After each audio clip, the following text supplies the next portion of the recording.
हाँ तो चलो देखते हैं क्या नाम है। वास्तविक और आभासी गारा, जैसा कि आपको पहले बताया गया, जो प्रकाश का अपवर्तन होता है वो प्रकाश के अपवर्तन के नियम के जो अनुप्रयोग हैं वो मैंने आज जैसे आपको ये बताया था कि अगर एक पात्र उसमें कोई पाजा से द्रव भरा हुआ है और उसके तली पर एक सिक्का रखा गया, तो अगर आप ऊपर से देखते हो उसका तल कुछ ऊपर नजर आता है। ये क्यों दिखाई देता है, ऐसा किस कारण होता है? तो बताओगे जवाब उसका क्या, प्रकाश का अपवर्तन कारण ऐसा होता है। या पात्र में पानी भरा हुआ है, उसमें आप कोई मान लीजिए एक पेन सीधा रखते हो और बाहर से देखते हो उसका तल वो जो होता है थोड़ा तिरछा नजर आता है, या जो तारे टिमटिमाते हुए नजर आते हैं उनकी एक्चुअल पोजीशन कहीं और रहती है जबकि वो हमें नजर कहीं और आते हैं। ठीक ना, ये जो सब चीजें होती हैं सब क्या होते हैं, प्रकाश के अपवर्तन कारण ही होते हैं। तो उसी क्रम में अपवर्तन, जो प्रकाश का अपवर्तन है उसके एक एक प्रभाव का हम अध्ययन कर रहे हैं। उसी क्रम में हम पहला आपको हेडिंग बता रहे हैं, वास्तविक और आभासी गहराई। वास्तविक और आभासी गहराई का मतलब यह है कि जैसे एक पात्र है, इस पात्र के तली पर आप मान लीजिए कोई पदार्थ रखा गया है, कोई आप मान लीजिए कॉइन से एक सिक्का है जो यहाँ इसके तली पर रखा गया है। इसके तली से अपवर्तक पृष्ठ, जो जहां अपवर्तक पृष्ठ मतलब जो फ्री सरफेस है जहां तक पानी भरा हुआ है वहीं से हाइट देखनी होती है। तो उसकी जो हाइट है क्या है, यच है। इस यच को आप क्या बोलोगे, वास्तविक गहराई बोलोगे। ठीक है ना, सिक्के की क्या है, ये वास्तविक गहराई है, जिससे आप क्या बोलोगे, कैपिटल एच बोलोगे। ठीक है ना, इसका इमेज कहीं यहाँ नजर आ रहा है, अभी मैं बता देता हूँ कैसे यहाँ पर नजर आ रहा है। आई पर नजर आ रहा है, आई पे इमेज नजर आ रहा है ऑब्जेक्ट ओ का।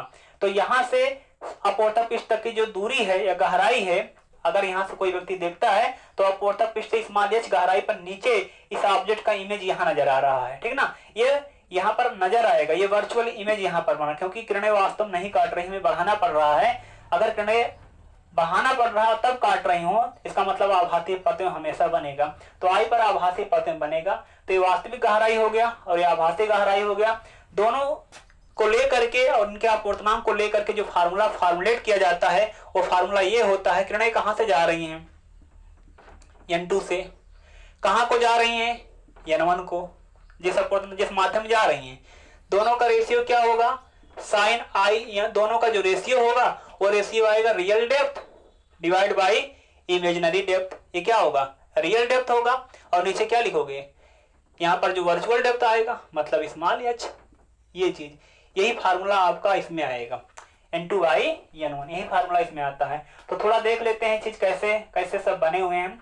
मैंने आपको बताया है किसी ऑब्जेक्ट का अगर आप किरण आलेख खींचना, सपोज करिए अपवर्तक पृष्ठ हो गया, यहाँ पर ऑब्जेक्ट है, इसका हमें इस ऑब्जेक्ट का हमें किरण आलेख खींचना है। तो हम इस ऑब्जेक्ट से दो किरण इस पर डालेंगे, एक किरण मैंने लंबवत डाल दिया। जब लंबवत डाला, जान रहे अपवर्तक पृष्ठ के लंबवत जो किरणें गुजरती हैं तो सीधे निकल जाती हैं। यही अभिलंब भी होगा, यही लाइन, यही जो है आपकी आपतित किरण भी है। तो इस केस में जानते हो आपतन कोण भी 0, अपवर्तन कोण भी 0, प्रकाश किरणें सीधे निकल जाती हैं। पहले वीडियो में इस पर बातें हुई हैं। अब आप दूसरा किरण गुजारोगे यहीं से, इससे पहला माध्यम हो गया, मान लीजिए कोई माध्यम ये है, इधर वाला दूसरा माध्यम है। ये वाला माध्यम मान लेते हैं सघन हो गया है और ये वाला मान लेते हैं हम क्या है, विरल। आप उल्टा भी मान सकते हैं, इसको विरल इसको सघन मान सकते हैं, कोई दिक्कत नहीं होता इसमें। ठीक ना, अब ये चीज देखते हैं, यहाँ से एक किरण और यहाँ से गुजारी, यहाँ पर डाल दिया गया। जब यहाँ पर डालोगे तो अपवर्तक पृष्ठ ये है, अपवर्तक पृष्ठ के लंबवत रेखा खींचोगे, यही अभिलंब कहलाएगा। तो ये नॉर्मल आपकी बार ये वाला हो गया है। जब ये वाला नॉर्मल हो गया तो यहाँ से किरणें क्या होंगी, क्योंकि सघन से जा रहे हैं विरल में, तब अभिलंब से क्या होंगी, दूर हटेंगी, तो ऐसे जाएंगी। इसको बैक करेंगे, वास्तव में किरणें इधर निकल जा रही हैं, हम पीछे बैक कर रहे हैं। जब बैक करेंगे तो यहाँ पर इमेज बनेगा ऑब्जेक्टों का। तो रियल ऑब्जेक्ट यहाँ है, इसका इमेज यहाँ पर बन रहा है। तो यहाँ से अगर कोई व्यक्ति ऊपर से देखता है इसको, जब यहाँ से व्यक्ति इसको देखेगा तो उसको लगेगा कि ऑब्जेक्ट यहाँ पर नहीं यहाँ पर है। जो आभास हो कर रहा होगा वो चीज यहाँ आभास कर रहा है, लेकिन रियल ये है, रियलिटी ये है कि ऑब्जेक्ट पोजीशन कहीं और नीचे है उससे। ठीक ना, यहाँ पर उसकी पोजीशन है। ये जो जिस कारण होता है वो अपवर्तन के कारण ही होता है। सोचिए थोड़ा, इसमें ये अभिलंब है, ये आपतित किरण है, दोनों के मध्य का कोण क्या कहलाएगा, आपतन कोण कहलाएगा, जिसको आप आई बोलोगे। तो यही है, ये देख रहे हो, ये अभिलंब हो गया, ये आपतित किरण हो गया, दोनों के मध्य का कोण क्या कहलाएगा, आपतन कोण कहलाएगा। अब जब यहाँ पर पहुंचा है इस वाले तल पर, तो इस कोण का नाम क्या रखोगे, अपवर्तन कोण रखोगे। तो ये अपवर्तन कोण हो गया है। ठीक है ना, अगर ये अपवर्तन कोण है तो ये भी यहाँ पर आर, अगर ये आर बना हुआ है तो ये भी आर बन जाएगा। क्यों, क्योंकि ये वाली लाइन, ये वाली लाइन, इसमें आप देखिए ये वाली अभिलंब रेखा और ये वाली अभिलंब रेखा दोनों ऐसे हैं। और जो यहाँ से आई से जो रेज गई हुई है, ऐसे गई हुई है, जो उसमें देख रहे हैं यहाँ पर आर बनाया है। अगर यहाँ आर बनेगा तो यहाँ भी आर बनेगा। क्यों, क्योंकि दोनों कोण संगत हैं और संगत कोण हमेशा बराबर होते हैं। ठीक है ना, उसी प्रकार से यहाँ वाला एंगल इस वाले एंगल के बराबर होगा। क्यों? क्योंकि फिगर देख रहे हो कुछ ऐसे बना हुआ है। जब भी फिगर जेड जैसा बने, जेड का उल्टा बने, ये कोण हमेशा एकांतर कोण होते हैं और एकांतर कोण हमेशा क्या होते हैं? बराबर होते हैं। इसके बेसिस पर यहाँ पर आई, यहाँ पर आई, यहाँ पर आर, यहाँ पर आर हो जाएगा। ठीक है ना। इसमें देख लेते हैं इसका जो फार्मूला लिखा गया ऊपर, ये कैसे फार्मुलेट किया जाएगा। अपवर्तन में जितने फार्मूले उसमें से मैक्सिमम फार्मूले का डेरिवेशन करने के लिए आप स्नेल का नियम लगाओगे। ठीक ना। तो उसमें भी आप स्नेल का नियम लगा दीजिए, इसका फार्मूला फॉर्मुलेट हो जाएगा। तो अगर हम स्नेल का नियम लगाते हैं तो देखते हैं क्या लिखेंगे। इसका सोल्यूशन मैं कर रहा हूँ, प्रूफ मैं कर रहा हूँ। प्रूफ देखिए इसका क्या होगा। तो यहाँ लिखा जाएगा साइन आई बटे क्या लिखोगे? साइन आर बराबर क्या? 1 × 1 का मतलब होता है कहां से जा रही हैं, 2 का मतलब कहां को जा रही हैं, यही तो ना। 1 × 2 का मतलब क्या लिखते हो? जब यहाँ पर लिखोगे अपवर्तनांक जो आप लिखते हो, इसका मतलब पहले माध्यम सापेक्ष दूसरे माध्यम का अपवर्तनांक। तो यहाँ से जा रही हैं, यहाँ को जा रही हैं, इसका मतलब इससे जा रहे हैं, इसका अपवर्तनांक क्या मान है? 2। तो यहाँ क्या लिखोगे? 2n1 लिखोगे। क्या लिखा जाएगा? 2n1, क्योंकि दूसरे जा रहे हैं, किस वाले में जा रहे हैं? पहले वाले में जा रही हैं। तो यहाँ 2n1 लिखा जाएगा। तो इतना हो गया 2n1। इसी को आप ऐसा लिख सकते हो n1/n2। ठीक है ना। n1/n2 लिख सकते हो, मतलब निरपेक्ष अपवर्तनांक के पदों में क्रॉस मल्टीप्लाई करा देना। क्रॉस मल्टीप्लाई करें n2 साइन आई हो जाएगा, बराबर आ जाएगा n1 साइन आर। अब इतना जब मिल गया आपको n2 साइन आई बराबर n1 साइन आर, तो थोड़ा इसको और सॉल्व करेंगे।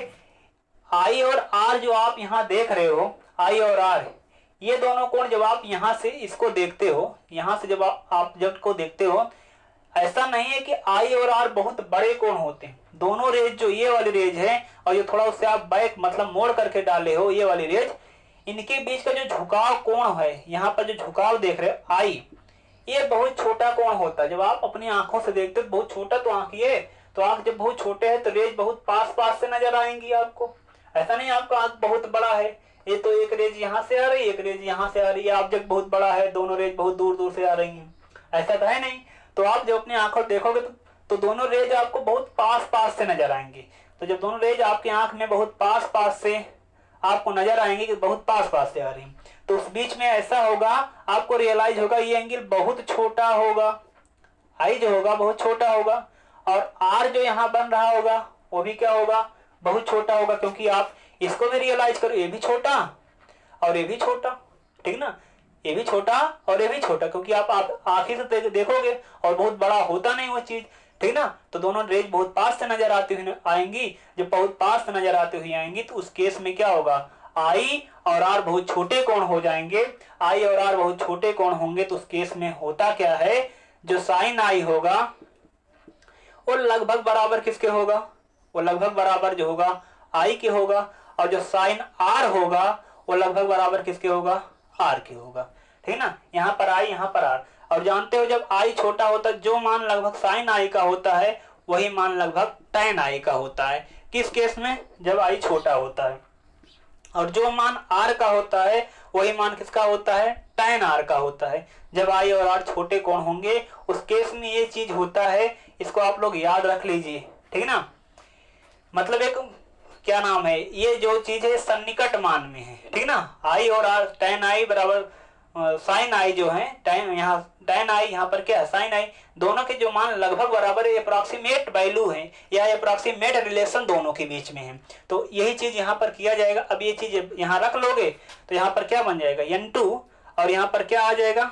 tan आई आ जाएगा। यहाँ पर क्या आ जाएगा? n1 tan आर आ जाएगा। जब इतना आप यहाँ रख लोगे, अब देखिए tan आई और tan आर के वैल्यूज हम फिगर से रखेंगे। तो tan आई tan आर के वैल्यूज रखने के लिए आप देखिए यहाँ पर त्रिभुज देखो। आई का मान निकालने के लिए आप एक त्रिभुज देखना, ये वाला चीज, त्रिभुज OAB में, त्रिभुज OAB में, अगर त्रिभुज OAB में आप देखते हो तो OAB में देखिए, OAB में तो जान रहे हो कि किरण लंबवत गई, इसलिए यहाँ पर एंगल बनेगा 90। समकोण के सामने भुजा जो OB होगा, ये वाला देख रहे हो ना OB, ये कर्ण होगा। जब ये कर्ण हो गया तो कोण के सामने भुजा लंब होगा, तो AB क्या हो जाएगा? लंब हो जाएगा। तो मैं यहाँ फिगर में यहाँ लिख दे रहा हूँ tan आई बराबर लंब, मतलब कि AB बटे आधार, आधार क्या होगा? OA होगा। आधार क्या हो जाएगा? OA हो जाएगा उस त्रिभुज में। तो ये कितना मान लिया गया? x सपोज कर लिया गया, OA कितना है, अपवर्तक पृष्ठ से ऑब्जेक्ट तक की लेंथ क्या माना गया, वास्तविक गहराई h हो गया, तो यहाँ पर इतना आ जाएगा। इसी प्रकार थोड़ा ऊपर वाले त्रिभुज में देख लेंगे, IAB में देखेंगे। IAB में अगर आप देखते हो तो IAB में देखो यहाँ से tan r मिल जाएगा आपको, और tan r बराबर क्या लिखोगे, कोण के सामने भुजा लंब कहलाएगी, तो लंब इसमें भी AB होगा, आधार क्या हो जाएगा इसमें IA हो जाएगा। तो लंब तो x है, आधार कितना है, आधार हो गया है आभासी गहराई, स्मॉल h हो गया है। तो यही वैल्यूज यहाँ पर रख दिए जाएंगे। अगर यहाँ पर हम पुट कर लेते हैं इस चीज को, जब पुट करोगे तो रिजल्ट क्या आएगा, n2 यहाँ पर क्या मल्टीप्लाई किससे है, tan i मतलब x बाई h, यहाँ पर क्या हो जाएगा n1, और इसका रिजल्ट कितना है x बाई स्मॉल h, ठीक ना, x बाई स्मॉल h। ये इससे कैंसिल आउट हो जाएगा। जब इससे कैंसिल आउट हो जाएगा ये चीज आप यहाँ अपवर्तनांक एक साइड में कर लो, n2 नीचे क्या आ जाएगा n1 बराबर यहाँ ये चीज यहाँ आएगा कैपिटल H, नीचे क्या है स्मॉल h, जो ऊपर फार्मूला लिखा गया है वही देख रहे हो, यहाँ पर प्रूफ हो गया है, वही यहाँ पर प्रूफ आया है उसका, ठीक ना। तो n2 बाई n1 बराबर h बाई h। ये n2 क्या है, जहां से जा रहा है, याद रहे बात, n2 का मतलब जहां से जा रहा होगा रेज वो चीज लिखा जाएगा, n1 का मतलब जहां को जा रहा होगा वो चीज हो जाएगा, h का मतलब वास्तविक गहराई, स्मॉल h का मतलब आभासी गहराई। दोनों गहराइयां कहां से मापी जाएंगी, अपवर्तक पृष्ठ से, जो स्वतंत्र तल है यहीं से, जो ये वाला तल देख रहे हो एकदम फ्री सरफेस ऊपर वाला अपवर्तक पृष्ठ, यहीं से दोनों हाइट जो होंगी ली जाएंगी, ठीक ना। तो ये आपका हो गया डेरिवेशन इसका। अब मैं इसी पर बता दे रहा हूं, एक न्यूमेरिकल्स देख लीजिए, बात आपका और क्लियर हो जाएगा, ठीक ना।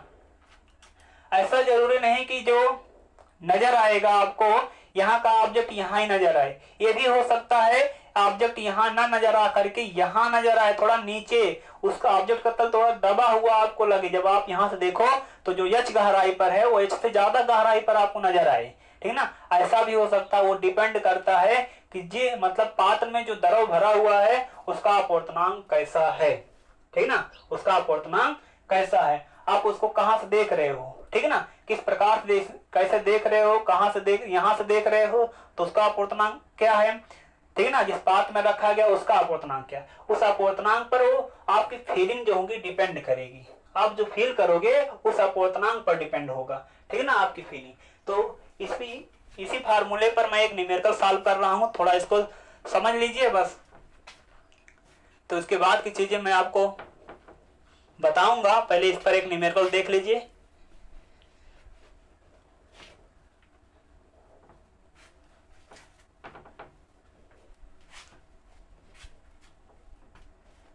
न्यूमेरिकल ये है, मैं यहाँ पर न्यूमेरिकल लिख दे रहा हूं।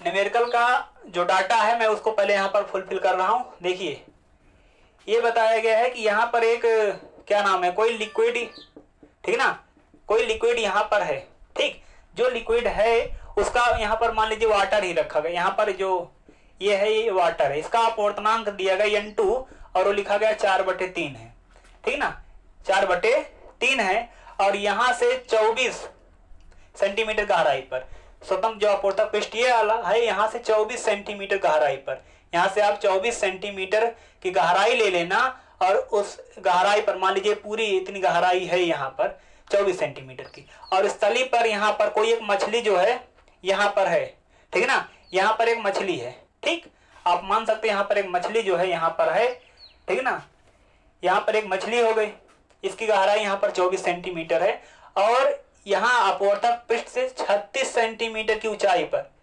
यहाँ से 36 सेंटीमीटर की ऊंचाई पर यहाँ कहीं मान लीजिए यहाँ पर एक क्या है, एक चिड़िया यहाँ पर है, ठीक ना, ये मैंने बना दिया चिड़िया, यहाँ पर एक चिड़िया यहाँ पर है, ठीक ना।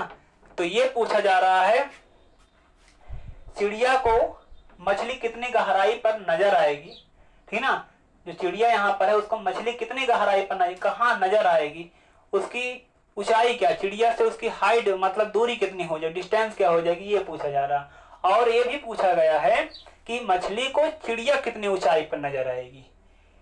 दोनों का आंसर एक नहीं होगा, दोनों के जवाब एक नहीं, जैसे आप नॉर्मली बोलो तो यहाँ ए है यहाँ बी है, अगर कहा गया ए से बी की दूरी 10 सेंटीमीटर, तो आप ऐसा भी कह सकते हो बी से ए की दूरी 10 सेंटीमीटर। पर ये नॉर्मल बात है, फिजिक्स में बातें नहीं चल रही हैं, ठीक ना। खास करके जो आप यहाँ देख रहे हैं, यहाँ पर माध्यम अलग है, यहाँ माध्यम अलग है, यहाँ एयर है, इसका रिफ्रैक्टिव इंडेक्स अलग है, ठीक ना। तो जितने दूरी पर चिड़िया को नजर आएगा, मतलब मछली, उतनी दूरी पर मछली को चिड़िया नहीं नजर आएगा, उसकी हाइट अलग आएगी, उसकी हाइट अलग आएगी, दोनों के बीच की जो डिस्टेंस, जो सेपरेशन है वो अलग अलग आएंगे, क्योंकि वो पूर्णांक पर डिपेंड करता है। इस बात पर डिपेंड करता है कहां से कहां को किरणें जा रही हैं, ठीक ना। अब देखिए इतना चीज इसमें आपको दिया गया। क्वेश्चन जो पहला पूछा गया वो मैं यहाँ पर लिख रहा हूँ। फर्स्ट जो क्वेश्चन इसमें ये पूछा गया है, क्वेश्चन में पूछा गया है कि मछली, चिड़िया को मछली तली से कितनी गहराई पर दिखाई देगी। चिड़िया को मछली कितनी गहराई पर नजर आएगी। जो मछली यहाँ पर जो आप मछली यहाँ बनाए हो, यहाँ पर मछली है, ठीक ना, मछली यहाँ पर है। ये पूछा जा रहा है कि चिड़िया को कितनी गहराई पर नजर आएगी, कितनी गहराई पर नजर आएगी, ये हमसे पूछा गया है, ठीक ना। तो इसका रिजल्ट कैसे आप निकालोगे, देखो यही फार्मूला भी आप इसमें लगा देना, जो फार्मूला मैंने आपको बताया। जब उसको लगाकर सॉल्व करोगे तो देखिए इसमें क्या करोगे। जो पहला क्वेश्चन है उसका मैं जवाब दे रहा हूं।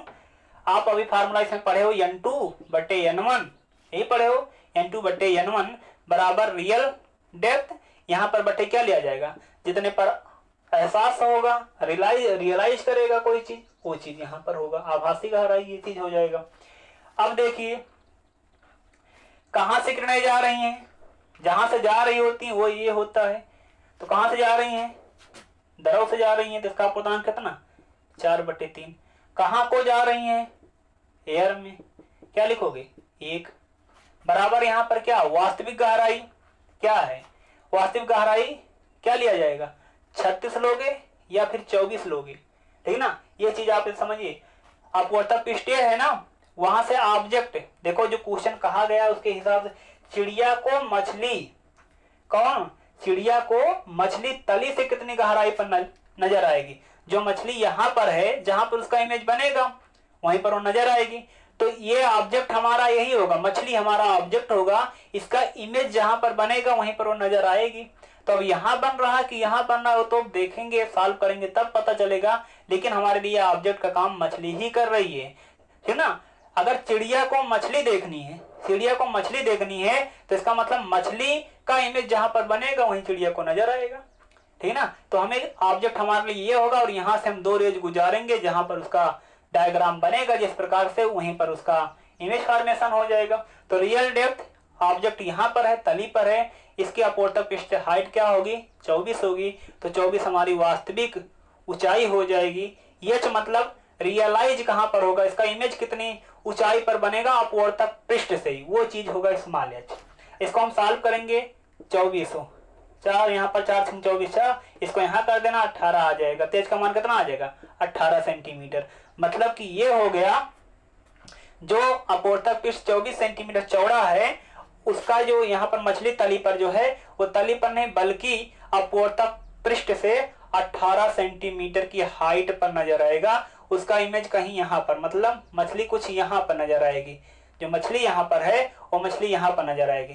जो 24 पर है वो कहाँ पर नजर आएगी 18 पर। मतलब तली से कितना उठा नजर आया 6 सेंटीमीटर ऊपर नजर आएगा। अगर ये भी आपसे पूछे तली से वो कितने ऊंचाई, मतलब ऑब्जेक्ट से कितना ऊपर दिखाई दे रहा है, कितना नीचे दिखाई दे रहा है, तो हाइट कितना आ जाएगा 6। क्योंकि जान रहे हो ये 24 हो गया वास्तविक, और कितने पर बन जा रहा 18 पर, डिफरेंस कितना आ जाएगा 6।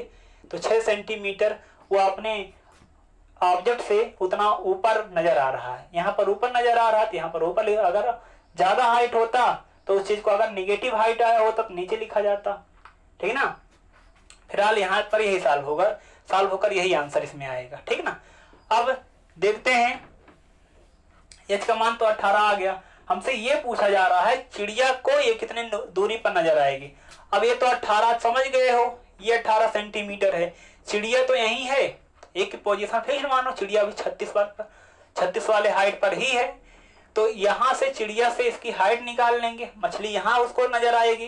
तो यहाँ लिखा जाएगा चिड़िया से मछली की हाइट, अगर चिड़िया की पोजीशन ये मान लें, ये पोजीशन अपवर्तक तल के भी मान लें, यहाँ पर इसको ओ मान लें जहां पर वो है, और उसका इमेज आई मान लें, तो हमें ए आई निकालना है। तो ए आई का मतलब क्या हो जाएगा, ये पूरा लेंथ 36 सेंटीमीटर प्लस ये इतना लेंथ जोड़ने 18 सेंटीमीटर, दोनों को अगर हम जोड़ लेंगे तो कितना आ जाएगा, ए आई कितना आ जाएगा 54 सेंटीमीटर। जो ये 54 सेंटीमीटर आ रहा है, तो आप ये कह सकते हो कि चिड़िया को जो मछली नजर आएगी वो 54 सेंटीमीटर, मतलब कि चिड़िया से मछली की जो दूरी हो गई वो 54 सेंटीमीटर हो गई। या फिर ऐसा कह सकते हो अपवर्तक पृष्ठ से वह मछली जो होगी 18 सेंटीमीटर गहराई पर नजर आएगी, जबकि वास्तव में वो 24 सेंटीमीटर गहराई पर है। अगर यहीं पर आप यहीं तक आप इतना स्पीड करते हो कि आप यहीं तक पहुंचो, तो आप मछली को नहीं पा सकते हो, ठीक है ना। इसलिए जब स्पीड लगाया जाता है थोड़ा स्पीड तेज होती है ताकि और ज्यादा जा सके, ठीक है ना, ये चीज होता है, ठीक ना। अब इसमें इसी पर जो दूसरा क्वेश्चन सॉल्व करना है, जो दूसरा पार्ट इसका लेना है, उसको हम समझ लेते हैं। ये पहला वाला पार्ट हो गया, पहला न्यूमेरिकल हो गया सॉल्व इसमें, जो पहला पॉइंट कहा गया है। सेकंड वाले पॉइंट को देखते हैं क्या बताया गया। सेकंड वाले पॉइंट में, सेकंड में ये कहा गया है मछली को चिड़िया कितनी ऊंचाई पर दिखाई देगा, ठीक ना। मछली को चिड़िया कितनी ऊंचाई पर दिखाई देगा। अब की बार मछली को चिड़िया देखना है, अब की बार मछली को क्या देखना है, चिड़िया देखना है। जब मछली को चिड़िया देखना है तो क्या होगा, हमारे लिए ऑब्जेक्ट ये होगा, ऑब्जेक्ट ये होगा, क्योंकि मछली अब की बार किसको देखेगी, चिड़िया को देखेगी। अगर चिड़िया को देखेगी तो मतलब चिड़िया का इमेज जहां बनेगा, क्योंकि हम जानते हो कोई चीज कब दिखाई देता है, जहां कोई चीज कैसे दिखाई, उसका जो इमेज होता है वही हमें नजर आ जाता है, ठीक ना। तो हमें इसका इमेज फॉर्मेशन करना होगा। ये अब की बार हमारे लिए ऑब्जेक्ट हो जाएगा, इसका इमेज जहां पर बनेगा वहीं पर वो नजर आएगा, ठीक ना, क्योंकि बीच में दरो भी है ना, तो इमेज अपवर्तन होगा, तो अपवर्तन के बाद जहां पर इमेज बनेगा वहीं पर ऑब्जेक्ट वो नजर आएगा। तो अब की बार रेज यहां से चलेंगी, ठीक ना। क्वेश्चन यही कहा गया ना, मछली को चिड़िया कितनी ऊंचाई पर दिखाई देगी। अब की मछली देखेगी चिड़िया को, तो रेज यहां से आएंगी, तो यहां पर देखो यहां से आएंगी यहां पर, ठीक। तो अब की बार ये हो जाएगा n2, कहां से आ रही है, यही फार्मूला पढ़े हो, n2 बाई n1 बराबर क्या, वास्तविक ऊंचाई बटे आभासी ऊंचाई। n2 का मतलब कहां से किरणें आ रही हैं, यहां से आ रही एयर से, तो एयर का रिफ्रैक्टिव इंडेक्स कितना, 1 लिखा जाएगा। ये फार्मूले का n1 n2 है, तो न्यूमेरिकल में मैंने लिख दिया है। आपको n1 n2 समझने होंगे, ये हमेशा चेंज होते जाएंगे, जैसे क्वेश्चन की भाषा चेंज होगी उस प्रकार से भी चेंज होंगे। n1 क्या है, n1 का मतलब जहां को आ रही है, क्योंकि देखे मछली, इसका मतलब रेज यहाँ से इसके आंख तक पहुंचेंगी तभी तो नजर आ रहा होगा, तो जहां आ रहा होगा वो n1 आपकी बार हो जाएगा। तो क्या हो जाएगा, 4/3 हो गया। वास्तविक ऊंचाई, ऑब्जेक्ट ये है, अपवर्तक पृष्ठ से ऊंचाई देखी जाती है, ऑब्जेक्ट ये है, ऑब्जेक्ट से अपवर्तक पृष्ठ की हाइट कितनी है, 36 सेंटीमीटर, और एच ये निकालना हमें। इसको जब हम सॉल्व करेंगे तो ये हो जाएगा कितना, अगर हम एच को निकालें तो एच बराबर हो जाएगा कितना, 36 गुणे 4/3 सेंटीमीटर, 3 यहाँ पर 12, 12 चौक 48, एच का मान कितना हो जाएगा 48 सेंटीमीटर। एच का मान कितना हो जाएगा 48 सेंटीमीटर। इसका क्या मतलब हुआ कि जो मछली है उस मछली को चिड़िया अपवर्तक पृष्ठ से, स्वतंत्र तल से 48 सेंटीमीटर ऊंचाई पर नजर, जो यहाँ 36 पर है, ये 36 पर ना दिखाई देकर थोड़ा और ऊपर दिखाई देगी, यहाँ कहीं पर, ठीक ना, वो थोड़ा और ऊपर उसकी पोजीशन हो जा रही है, ये यहाँ कहीं पर नजर आ रही है, ठीक ना, 48 पर। ये इतना हाइट कितना हो जाएगा, 48 सेंटीमीटर की हाइट पर नजर आ रही है। ये पूछा आपसे जा रहा है, बताइए दोनों के बीच की लेंथ क्या है, ठीक ना, दोनों के बीच की लेंथ क्या है। मछली तो यहाँ पर है ना, ये तो पहले क्वेश्चन का था फिगर, तो मछली तो यहाँ पर है, तब यहाँ पर जब मछली यहाँ पर है तब बताइए दोनों के बीच की हाइट क्या हो जाएगी। इस केस में दोनों के बीच की हाइट इतना तो 48 हो गया है, ये इतना क्या हो गया 24 हो गया। हम जब 24 से हो गया 48 से हो गया, दोनों को जोड़ लेंगे, 48 सेंटीमीटर प्लस 24 सेंटीमीटर, दोनों को ऐड कर लेना, कितना आ जाएगा 72 सेंटीमीटर। तो यहाँ पर कितना आ जाएगा 72 सेंटीमीटर। इसका मतलब अब की बार ये वाला जब मछली देखेगा चिड़िया को तो उसको 72 सेंटीमीटर दोनों के बीच की दूरी होगी, ये यहाँ से 48 पर नजर आएगा, जबकि इन दोनों के बीच का जो सेपरेशन होगा वो 72 सेंटीमीटर का होगा। वास्तव में वो सेपरेशन नहीं है। सेपरेशन अगर रियलिटी देखी जाए तो यहाँ पर 36 का है और ये 24 का है, और 36 24 कितना हो जाएगा, 60 ही हो जाएगा, तो 60 होगा। पर यहाँ पर जो 12 ज्यादा आ जा रहा है, ये 12 ज्यादा आने के पीछे का जो प्रभाव है वह रिफ्रैक्शन ऑफ लाइट है, ठीक है ना। उनके अलग अलग अपवर्तनांक के कारण ऐसा आ रहा है, ठीक ना। तो अब हमें उम्मीद है आप लोग को इस पर जो इससे संबंधित जो न्यूमेरिकल होंगे आप सॉल्व कर लेंगे। अगर नहीं आता है तो आप क्वेश्चन बॉक्स कमेंट बॉक्स में आप उसको दे सकते हो, या फिर आप ग्रुप में क्वेश्चन डाल देना, मैं सॉल्व कर दूंगा अगले दिन, ठीक ना।